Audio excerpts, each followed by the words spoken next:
kuna hizi kauli unajua muda mwingine kama zinaumba. Unajua lile neno aliongozaga Haji Manara kwa Simba. Wakati mwingine unaona kama linaumba. Yaani kuna mambo yanafanyika wakati mwingine unaona kama linaumba. Nakwambia. Manara lile. Yaani kiongozi ambao unatazamwa na baadhi ya nchi kwenye kuongoza mpira. Usifuate kauli, usifuate mawazo mashabiki mabovu kama wale. Goli Yanga hana ushauri wa kuweza kukupa. Mfamao hana shauri. Tunataka wao waendelee kuwa na comedy, waimbe mashairi basi. Lakini Yanga lazima itafute mashabiki ambao anakaa mstari wa mbele. Wapo watu bwana kina Kantona wapo.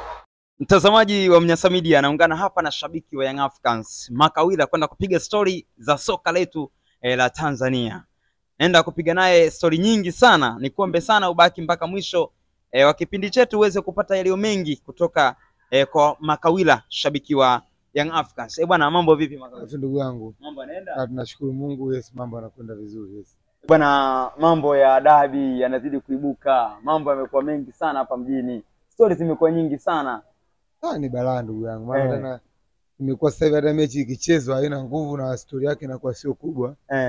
Kuliko hili sakata linavyoendelea kwa sababu limehusisha timu ambazo zinapendwa na watu wengi. Na ndio timu kioo kwenye nchi yetu kwenye soka la Tanzania. Kwa hiyo unaona hata Taifa Stars imecheza lakini bado story yake imeonekana ya kawaida. Yes, ya kawaida kwa sababu ya ukubwa hizi timu.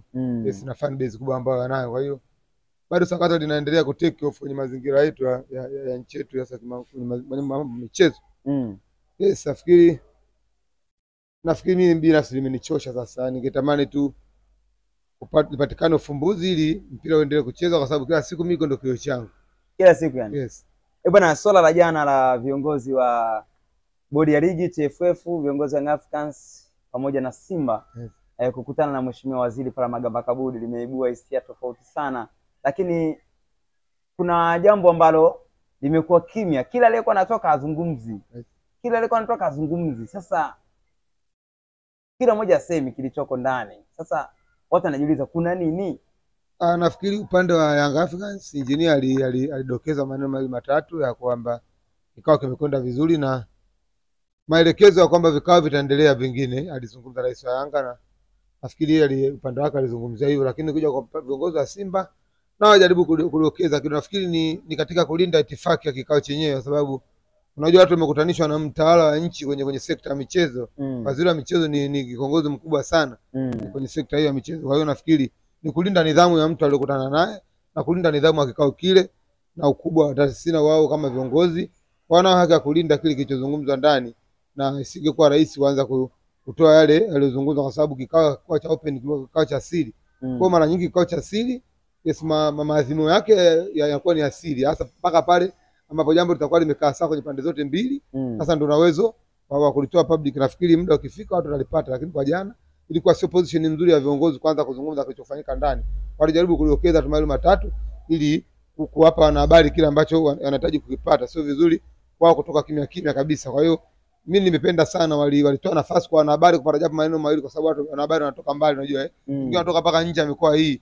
Kwa hiyo kiongozi hata kama kile cha ndani akitaki kukitoa public sio vizuri kuondoka bila kutoa neno lolote ili watu wakapata kile angalau tuwe kidogo na wapate kile ambacho wamekifuata. Kwa hiyo mimi napongeza viongozi wa Simba na Yanga walionyesha uweredi na kulinda heshima ya mtu aliyokutana naye ndani ya kikao na maongezi ambayo wale wazungumza jana. Bwana, kubwa ni mashabiki wa timu yako Young Africans ambao walikusanyika katika uwanja wa Benjamin Mkapa wakisubiri na wakishinikiza wakizungumza kwamba hawatakubaliana na maamuzi yote ya kutokuchezwa yani kwa maana ya dabi chezo. Wao wanasema hawatakuwa tayari kukubaliana na sakata hili kutoka kwa viongozi wao. Kwanza ukitazama tukio lenyewe alilolifanya, tukio linaonesha kuwa uwezo wa kufikiria, uwezo wa akili za wale watu waliokuwa wanapiga kelele National Stadium jana pale. Unaona kabisa wala uhitaji kuwa Dr. Milembe, wala uhitaji kuwa daktari, yani kuwa na elimu ya daktari kujua upeo wa akili zao wale watu walioenda pale. Unazungumzia kikao ambacho kilishia taasisi hizi mbili pamoja na shirikisho la mpira Tanzania na waziri wa michezo wa Tanzania. Yaani kwa heshima kikao kile hakutakiwa kuwa na kitu chochote pale nje ya uwanja wa National Stadium. Kulinda heshima kile kikao, kumlinda yani heshima ya yule mtu ambaye amezita zile taasisi pale. Kwa hiyo ukiangalia tukio lilofanywa na mashabiki wachache wa Young Africans ambao mara nyingi wao huonekana kama ndo mashabiki ambao wanatangulia mbele Yanga anapokuwa na matukio. Ni jambo baya sana kwenye taasisi ya Yanga na nimeleta picha mbaya sana kwa sababu Unajua zamani hivi vilabu vilikuwa mashabiki wakubwa ambao wanajitokeza mbele ni washauri pia viongozi. Lakini katika wakati mbaya ambao umewahi kutokea Young Africans, kuwa na mashabiki ambao wanatangulia mbele kwenye matukio mengi ya Yanga alafu hawana uwezo wa kuwashauri viongozi vitu vizuri, ni hawa waliokuwa sasa. Yaani mashabiki waliokuwa sasa hivi wa Young Africans ambao wanaonekana wao ndio wako mstari wa mbele, hawana uwezo wa kufikiria mambo wakatoa majibu sahihi kwenye wakati ambao watu wanahitaji majibu mazuri kutoka kwao. Ni mashabiki ambao wamekuwa wanaongozwa na miemko. Sasa sijajua ni umri wao au ni upeo wao kufikiria. Hiko ndio kitu ambacho kidogo mimi sijafahamu. Lakini kwa mtu wote mwenye akili timamu hawezi kwenda nje wakati ndani kunafanyika tukio kama lile. Nitakupa mfano. Unakumbuka wakati mwenyekiti wa Yanga Afrika Yusuf Mahabubu Manji anapata matatizo, alikamatwa alienda pale center. Atokea shabiki mmoja Yanga akaenda kuosha gari la Yusuf Mahabubu Manji pale nje. Hayati John Pombe Joseph Magufuli akiwa rais wakati huo alimuita IGP Simon Siro kwenye mkutano ambao alikuwa anazungumza na wakuu wa vyombo vya ulinzi na usalama vya nchi. Alimuuliza Simon Siro kwa IGP wakati huo, wewe unataka kuimbia mapambio? Unajua ni kwa nini Simon Siro aliulizwa swali hilo? Kwa sababu ile sehemu aliyoweka Yusuf Manji haitakiwi kutoka mtu yote kwenye taasisi yote kwenda kufanya ile tukio ambalo alifanya yule shabiki wa Yanga pale nje. Ilikuwa ni tukio la kipuuzi. Ndio na sawa sawa na lile la jana pale. Mimi ningekuwa labda useme OCD watemeke pale au RPC wala saizi wako mabusu. Yes, kwa sababu pale alikuwa ni waziri ndio anazungumza na watu pale. Inakuwaje kwa nje kuna watu wanapiga kelele na kutoa matamko ambayo hayahusiani na kile kinachofanyika ndani. Wao walikuwa wanashindikiza kama nani? Labda tuanze kwa sababu unajua Engineer Issa alipotoka pale amewajibu yani ameongea lugha ya kuongea na wajinga. Walisimamisha gari lake na kulizuia. Kwanza alisikia aibu kama kiongozi mkubwa na mwenye uelevu. Aliwajibu, nyinyi si mmechagua sisi kusimamia taasisi hii? Wakajibu ndio, akafanyia kidole hivi kwamba basi inapaswa nyinyi kutulia na kutuamini sisi. Kwani jana Simba kwa viongozi wao kwenda pale? Walienda. Kuna shabiki wote wa Simba walimuona amekwenda pale kina Kisugu na sio mashabiki wakubwa Simba. Ni kwa sababu gani hajaenda? Ni kwa sababu wanaamini viongozi wao wa bodi. Wanaamini mwenyekiti wao ameshakwenda pale. Tayari ile ni Simba ishakwenda pale. Kwa kitu chochote ambacho kitatakiwa pale kitoki kwenda kwa wanachama mashabiki, kitatolewa na wale kwenda kwenye utaratibu ambao umewekwa. Mimi siamini kama utaratibu wa Yanga wa kutaka taarifa ya kikao kilichofanyika unapatikana kwa watu kwenda nje ya geti pale. Nachojua mimi utaratibu wa Yanga baada ya viongozi kupewa taarifa, wao wanaitoa kwenye sehemu rasmi ambayo Yanga imetengeneza kama platform ya kutoa hayo matukio. Kwa sasa rasmi wa Yanga watazungumza au rais anaweza kutisha press akasema bwana, tumekwenda tumeambiwa hili na majibu ni haya na mwafaka uliotoka pale ni huu. Uwe mzuri uwe mbaya, kwa sababu yule ni kiongozi ambaye tumempa kwa kusimamia taasisi. Sisi kama wanachama na mashabiki tunapaswa kuchukua hiko. Ndio maana kumchagua mtu kwa kiongozi. Sasa iko wewe kuna bunge linaendelea Dodoma, alafu nyinyi wananchi wa bunge wa jimbo labda la Kawe mmetoka mmeenda kujazana pale, mnashindikiza bunge lifanye maamuzi fulani. Hiyo itakuwa sio utaratibu. Kwa hiyo nafikiri ni upeo wao mdogo wa kufikiri, na inawezekana hata akili zao pia kama watu ambao wamechanganyikiwa kiaina. Yaani mtu mwenye akili timamu hawezi kufanya matukio kama haya. Kabisa yani, kwa mimi wewe huwezi kunikuta mimi kwenye mazingira kama hayo. Kwa sabiki wote mwenye kujielewa hawezi kufanya kitu cha kipuzi kama kile. Wewe unaita kile kitu cha kipuzi Makawila? Yes, na nafikiri anaorganize mambo yale yote. Viongozi wa Yanga wanaye makini sana. Anaweza kufanya taasisi yetu ionekane ni taasisi ambayo ina watu ambao hawana uweredi. Unajua kuna wakati mwingine mimi naona akili zangu na moyo wangu vinakinzana sana. Kwa sababu moyo usichagua kitu, pengine hata akili kwa haitaki. Kwa hiyo wakati mwingine kuna matukio wanafanya mashabiki wenzangu wa Yanga, naona ni kwa nini mimi nilikuwa Yanga na wengine. Akili zangu zinaniuliza ni kwa nini nilikuwa Yanga. Nataka kujilaumu. Yes, kwenye akili, lakini kwa sababu kwenye moyo nimependa. Umependa Yanga. Na moyo kushapenda akili haina nafasi ya kutanzua. Kwa hiyo najiuliza ni yani wakati mwingine unaweza ukaanza ukasema hii taasisi ndio ile ambayo mimi nimependa kwa sababu wakati ule yalikuwa mambo haya hakuna. Maana yake Makawila unamaanisha kwamba mashabiki walienda jana uwanja wa Taifa wameaibisha klabu yako? Yaani kwa mtu wote mwenye akili timamu na mwenye uwezo wa kufikiri hawezi kukubaliana na wale watu. Mtu wote anaunga mkono wale watu basi na yeye pia akili zake zina matatizo. Kwa sababu ndani kulikuwa kuna waziri, kuna naibu waziri. Unazungumza watu ambao wamepewa nafasi na Rais wa Jamhuri ya Muungano wa Tanzania. Wanawakilisha mawazo ya rais kwenye michezo. Hawa ndio walikuja na wazo la kumshauri rais aweke goli la mama. Hawa ndio wewe unaweza kupeleka wazo lako kwenda kumwambia mama tunahitaji ndege, kuna timu hivi, inahitaji kwenda sehemu fulani ukapewa. Sasa kama wanafanya kikao, wewe uamini hao? Haya, kama wewe una matatizo na bodi ya ligi na TFF, kile kikao sio cha bodi ya ligi wala TFF. Na ndio maana kila mtu alikwenda kwa muda wake. Bodi ya ligi alisikizwa kwa muda wao, Yanga alisikizwa kwa muda wao, na Simba alisikizwa kwa muda wao. Na sisi tulipewa nafasi ya kuanza kusikilizwa. Ni sahihi. Kulikuwa kuna haja gani watu kujazana nje kwanza kupiga makopo na makelele ambayo hayana msingi wote?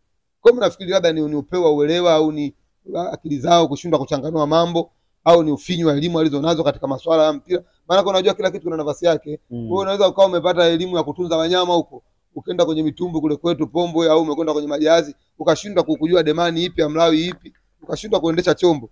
Kwa kila kitu una nafasi. Kwa hiyo inawezekana kuna mtu ana PhD ya elimu huko, lakini kwenye mambo ya mpira akawa ni useless tu, akawa hajui kitu. Na ni mjinga, anapaswa kuelimishwa. Na ndio utaratibu wa elimu unavyokuwa hivi. Huwezi kujua kila kitu. Kwa hiyo mimi nafikiri kama kuna watu wana elimu zao wanashughulika na yale mambo, basi inabidi tuweke chini sisi watu ambao tuna elimu ya mpira. Tuambie kwa mpira huu taratibu wake ni 1 2 3. Lakini sio kwenda kujazana pale na kufanya ujinga wazi wazi ambao hata mtu wa miaka 10 anaona ni jambo bado lilikuwa halina manufaa yote kwenye taasisi wala kwa wao wenyewe binafsi. Nafikiri ni mawazo yao ambayo wanakuwa nao mara nyingi ya kufanya vitu ambavyo havistahili kufanyika kwenye wakati huo. Timing inakuwa ni mbovu sana. Shabiki mwenye kujielewa ni yule ambaye anataka taasisi yake iwe ni yenye kujengewa heshima, sio tu kuonekana unapiga makelele na mitandao. Unajua sasa hivi na hizi online media zinawaua watu wengi sana. Yaani ukimsikia mtu anazungumza, wewe unajiuliza huyu ni shule, ni kidogo labda ni dishi limeyumba au ni yaani unakopa jibu yani, sababu unaweza kukuta mtu anatoa maneno. Kwa mfano kama jana, nikupe mfano mmoja. Pale kuna mtu anaitwa Mwalimu Yanga ambaye umeona kwa macho, bodi Yanga ambao wale wanaonekana kila siku kwenye matukio Yanga na wengine simfahamu. Hivi unaona wale wanatosha kwa taasisi Yanga kutangulia mbele kama mashabiki, wakaenda kutoa mawazo mazuri akasaidia klabu. Wewe unavyowaona yani, yaani wale waseme jambo ambalo hilo jambo lilete impact kwenye Yanga. Pengine jana labda alipitia bwana Makawela. Ukitoa jana lini umeshatoa wazo lote? Wewe ukasikia ametoa mawazo akasema yes, leo mashabiki wa Yanga ametoa mawazo ambayo haya kama taasisi anapaswa kuchukua na kufanya kazi lini? Sisi tunakuja hapa tunasema mdogo wetu punguza maneno. Kesho na kesho kutwa unakuta mtu ameitwa TFF kwenye kamati ya maadili. Ndio mambo ya kuchukua. Engineers, achana na takataka hizi. Wewe ni kiongozi mkubwa, upasi kuwajibu hawa. Siku nyingine kama anazuia gari unapiga honi mbili unaondoka. Upasi kuzungumza nao kabisa, kwa sababu ni kiongozi mkubwa ambao unaaminiwa Tanzania kwa taasisi ya Afrika. Sinaamini hata viongozi wa TFF na wadau wengine wa mpira na kuamini. Umekwenda kupata kiti pale kafu cha kuwakilisha vilabu kwenye mawazo yao kupitia shirikisho la mpira barani Afrika kafu. Wewe ni kiongozi ambao unatazamwa na baadhi ya nchi kwenye kuongoza mpira. Usifuate kauli, usifuate mawazo mashabiki mabovu kama wale. Bodi Yanga hana ushauri wa kuweza kukupa. Mfamao hana shauri. Tunataka wao waendelee kuwa na comedy, waimbe mashairi basi. Lakini Yanga lazima itafute mashabiki ambao wanakaa mstari wa mbele. Wapo watu bwana, kina Kantona wapo. Yanga na watu bwana, mfanye masiala mnyasa nakwambia. Yanga na watu ukichukua sema vizazi vya miongo 4 nyuma au 3 nyuma au 2 nyuma vya Yanga Africans. Hata kina Ali Yanga kwenye wakati wao marehemu walikuwa ni mashabiki ambao wana uwezo wa kushauri kitu na ukaelewa. Wapo mashabiki wa Yanga wengi. Vijana walioko mbele sasa hivi kidogo mimi nakwambia, ambaye anaweza kuzungumza hoja mpira ukamuelewa, ambao mimi naona katika mashabiki wa Yanga ni Movik peke yake. Kidogo unaweza ukakaa kumsikiliza ukamwona anaongea kitu ambacho kama taasisi wanaweza kukitumia, lakini wengine naona ni comedy tu. Lakini kuna mashabiki wengine hawakuonekana jana, maarufu sana wa Young Africans, hawakuonekana jana. Si ndio kama kina Movik huwezi kukuta. Kidogo ni vijana ambao wanaonekana na uelewa kidogo kwenye mambo ya mpira. Ni wanaona hawezi kwenda kuzalisha tu brand zao. Wanakwenda mashabiki wa Yanga ambao wanafanya vitu vya kipuuzi na kila siku tunaona.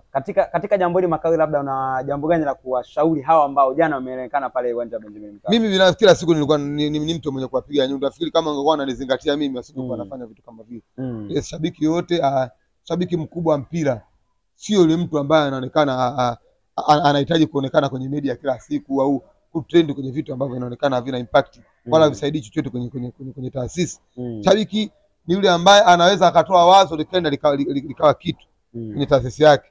Na hiyo hizo ndio legacy ambazo watu wanatakiwa waziache kwenye mpira. Na ndio mara nyingi mimi unanikuta mnyasa napiga makelele kwenye mambo kama hayo ya kuacha kumbukumbu.